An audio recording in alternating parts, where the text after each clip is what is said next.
السلام علیکم ورحمۃ اللہ وبرکاتہ۔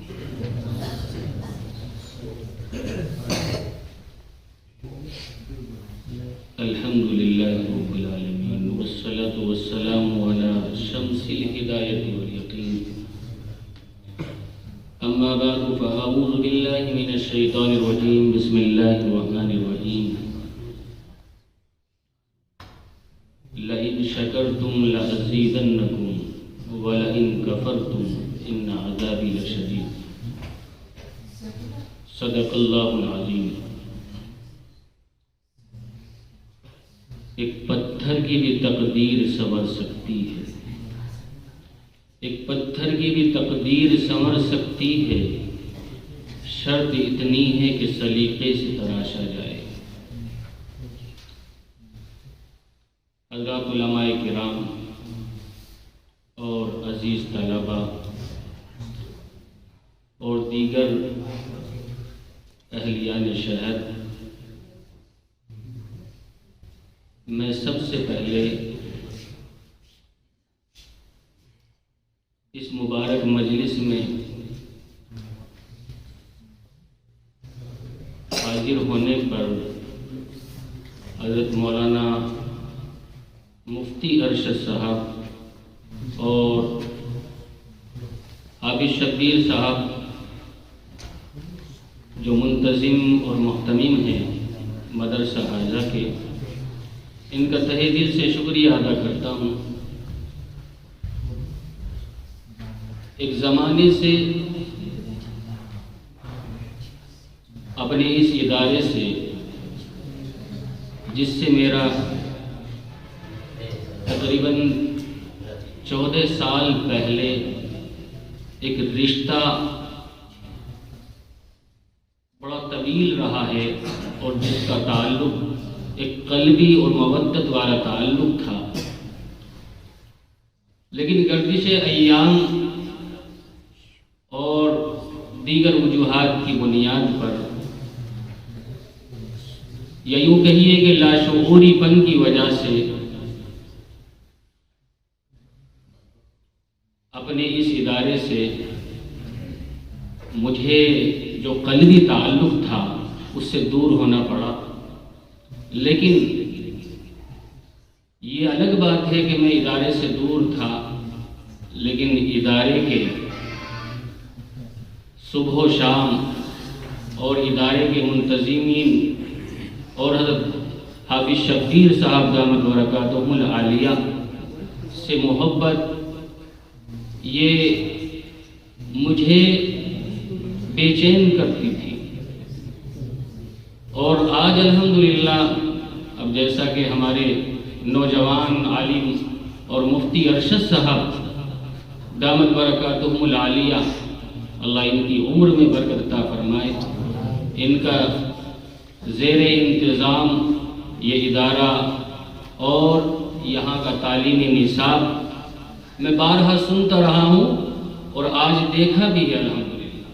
انجمنیں تو اس سے پہلے ہوتی رہی ہیں اور الحمدللہ ہوتی ہی رہیں گی، لیکن آج جو طلباء کے اندر میں نے محنت اور جذبہ اور انداز خطابت دیکھا ہے، وہ بڑا قابل مبارکباد ہے۔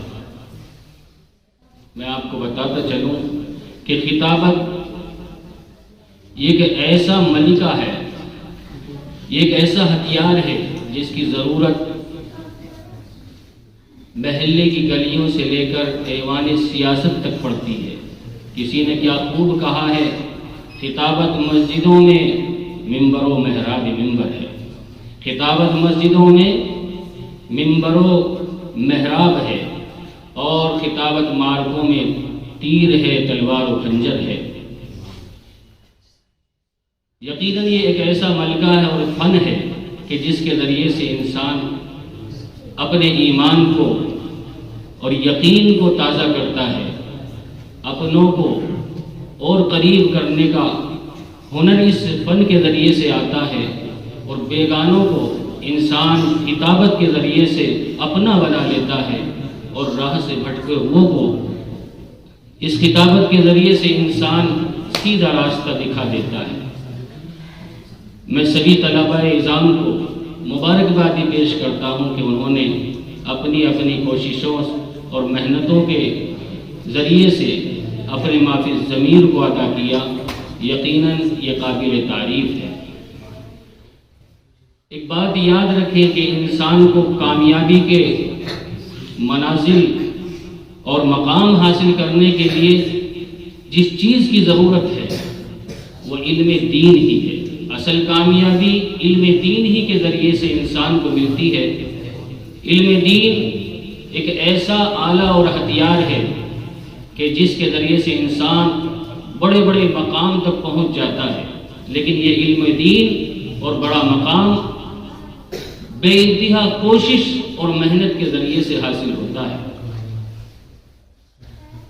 علامہ برہان الاسلام زرنوجی رحمۃ اللہ علیہ کا آپ نے نام سنا ہوگا، جو عربی درجات کے سال سیوم کے طلبہ ہیں۔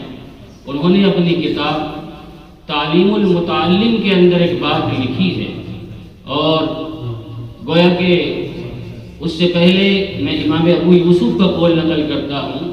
آپ نے فرمایا تھا کہ علم تم کو اپنا ایک جز بھی نہیں دے سکتا جب تک کہ تم علم کو اپنا کل نہ عطا کرو۔ اور تعلیم المتعلم کے اندر علم کے بارے میں اور اس مقام بلند کو حاصل کرنے کے لیے یہ بات لکھی ہوئی ہے، بقدر القد تکتسب المعالی من طلب العلا سحیر اللیالی، کہ انسان محنت اور کوشش کے ساتھ بلندیوں کو حاصل کر سکتا ہے، اور جو بلندیوں کو حاصل کرنا چاہے اس کو چاہیے کہ وہ راتوں کو جاگے۔ انسان آگے بڑھنے کے لیے اب ان طلبہ میں آپ حضرات میں چند طلبہ پوزیشن کے لائق ہیں۔ ویسے تو سبھی طلبہ کی اگر میں یہ کہوں کہ پوزیشن آنی چاہیے تو سبھی طلبہ پوزیشن والے ہیں، لیکن کچھ چند نمایاں افراد ہوتے ہیں کہ جن کو ممتاز کیا جاتا ہے۔ آپ حضرات بھی جن کے نمبرات کم آئے ہیں یا جن کی پوزیشن نہیں آئی ہے، وہ اپنے آپ کو مایوس نہ سمجھے، وہ اپنے آپ کو کمتر نہ سمجھے۔ وہ بھی الحمدللہ ایک دن آئے گا کہ محنت کرتے کرتے بڑے مقام کو حاصل کریں گے۔ جن لوگوں کی پوزیشن آئی ہے وہ زیادہ قابل مبارکباد ہے، لیکن انسان کو کوشش کرتے رہنا چاہیے۔ کوشش کرتے کرتے جو لوگ کوشش کرتے ہیں یاد رکھو، جو لوگ کوشش کرتے ہیں انہیں دو چیزوں میں سے ایک چیز ضرور ملتی ہے، یا تو کوشش کرنے والوں کو کامیابی ملتی ہے یا کوشش کرنے والوں کو ناکامی ملتی ہے۔ لیکن جو لوگ کوشش نہیں کرتے ان کو کچھ نہیں ملتا، صرف ان کو ناکامی ملتی ہے۔ ایک انگریز رائٹر لکھتا ہے کہ تم محنت کرو، اگر تم اڑ سکتے ہو تو اڑو، اور اگر اڑ نہیں سکتے تو چلو، اور اگر چل نہیں سکتے تو رینگو۔ مقصد یہ ہے کہ تم محنت کرو، آگے بڑھنے کی جد و جہد کرو، تاکہ آپ کامیابی کے قدم چومیں، کامیابی کے منازل تک پہنچ سکیں۔ میرے عزیز طلبہ، میں زیادہ نہ کہتے ہوئے آخری بات جو آپ سبھی حضرات کے لیے ہیں، جن لوگوں نے اس مسابقے میں حصہ لیا ان لوگوں کے لیے بھی کہنا چاہتا ہوں، اور جن لوگوں نے حصہ نہیں لیا ان کے لیے بھی کہنا چاہتا ہوں کہ علم حاصل کرنے کے لیے اور علم کے بلند مقام کو حاصل کرنے کے لیے علامہ سفیان ثوری رحمۃ اللہ علیہ نے 5 باتیں لکھی ہیں۔ وہ 5 باتیں کیا ہیں؟ اگر ہم ان 5 باتوں پر عمل کریں گے تو مجھے یقین ہے کہ انشاءاللہ ہم کامیابی کے اعلیٰ منازل پر پہنچ جائیں گے۔ پہلی چیز جو علامہ سفیان ثوری رحمۃ اللہ علیہ نے لکھی ہے وہ نیت ہے۔ ہم جو کام کر رہے ہیں نیت کیسی ہے؟ ہماری نیت کے اندر اخلاص ہونا ضروری ہے۔ ہم جس نیت سے علم حاصل کر رہے ہیں، اگر ہماری نیت اس علم سے اللہ کی خوشنودی اور اللہ کو راضی کرنا ہے تو یقین جانیے ہمارا علم حاصل کرنا یہ ہمارے لیے باعث سعادت ہے اور اللہ کی رضامندی کا پروانہ ملنے کا ثبوت ہے۔ دوسری چیز یہ ہے جو علامہ سفیان ثوری نے لکھی ہے کہ علم حاصل کرنے والا انصات کے اوپر عمل کرے۔ انصات کسے کہتے ہیں؟ غور و فکر کے ذریعے سے، استاد جو پڑھا رہا ہے، جو سمجھا رہا ہے، اس کو غور و فکر کے ذریعے سے نہایت کان لگا کر سنا جائے۔ اور تیسری چیز یہ لکھی ہے کہ استماع، انتہائی دھیان کے ساتھ، قلب اور دماغ بالکل استاد کی طرف ہو، استاد کی زبان سے نکلنے والے الفاظ کی طرف ہو کہ کیا کہا جا رہا ہے، اور ان الفاظوں کو اپنے سینے میں بسانے کی کوشش کرے۔ اور چوتھی چیز ہے جو علامہ سفیان ثوری نے مقام بلند کو حاصل کرنے کے لیے لکھی ہے، وہ یہ ہے کہ آدمی جو بھی پڑھے، جو بھی علم سیکھے، اس پر عمل کرے۔ بے عمل علم حاصل کر لیا اور بے عمل رہے، اس پر عمل نہیں کریا، تو پھر میرے عزیزوں اس علم کا کوئی فائدہ نہیں۔ اور پانچویں چیز جو اہم ہے وہ یہ ہے کہ علم حاصل کرنے کے ذریعے سے، علم کا مقصد جو علم حاصل کیا ہے اس کی دعوت دینا، اس کو پھیلانا، اس کی نشر و اشاعت ہے۔ اب نشر و اشاعت کے کئی طریقے ہیں۔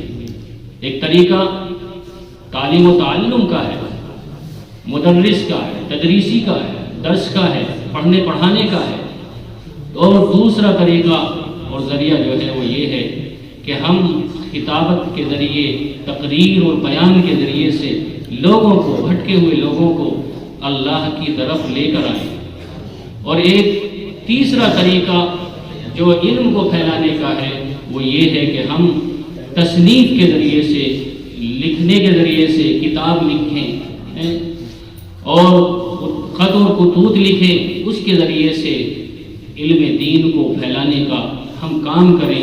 تو جب ہم ان 5 باتوں پر عمل کریں گے تو وہ علم جو ہمیں حاصل ہوا ہے اس کے ذریعے سے اللہ کی خوشنودی بھی حاصل ہوگی اور مقام بلند ہمیں حاصل ہوگا۔ اللہ سے دعا کریں اور عزم مصمم کریں کہ ہم انشاءاللہ ان 5 باتوں پر عمل کریں گے۔ باقی دعوانا الحمدللہ رب العالمین۔